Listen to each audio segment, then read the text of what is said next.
Good day to you, and welcome to another virtual program from the Conococheague Institute.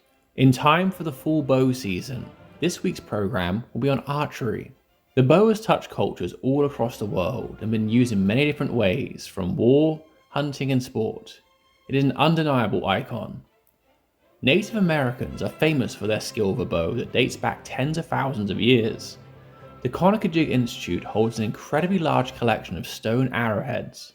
Carefully knapped and chipped into shape, the groove at the base of the arrowhead allows it to be fixed to the shaft. Stone can be incredibly sharp when worked correctly, and was also used for knives and axes throughout history. The arrow's shaft has feathers or fletching at the rear to allow a level flight, and this is also bound to the shaft with fibers. The arrow is notched at the end for fitting to the string. Even after the introduction of firearms, native warriors would still carry their bows as well as other weapons. With CI being located in Welsh Run, it gives us another link to archery. The Welsh are of course world-renowned archers. Their longbow is an incredible piece of equipment. Warbows could draw up to 130 pounds, allowing a skilled archer to hit a target at 350 yards. The strength for this took training.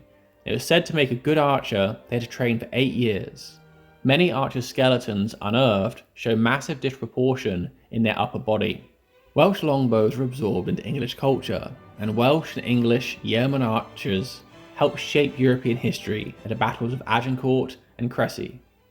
English law still states that the son of every yeoman must practice archery for at least 2 hours every week. But what about archery in the colonial period?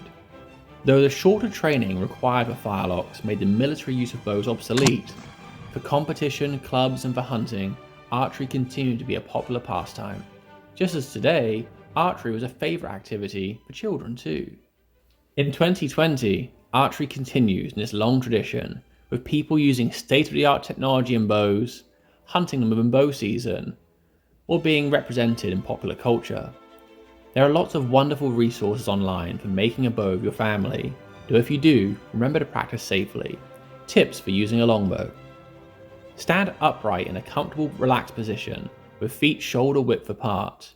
Keep your body steady during a shooting sequence. Knock the arrow onto the bowstring, and ensure the cock fletching is facing towards you. That means the single feather. All longbows should be shot using the Mediterranean loose.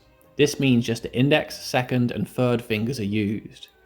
Place the index finger above the arrow and the second and third below, leaving a slight gap between fingers and arrow so as not to pinch the arrow. Curl the fingers around a string so that the first joints are aligned on the bowstring.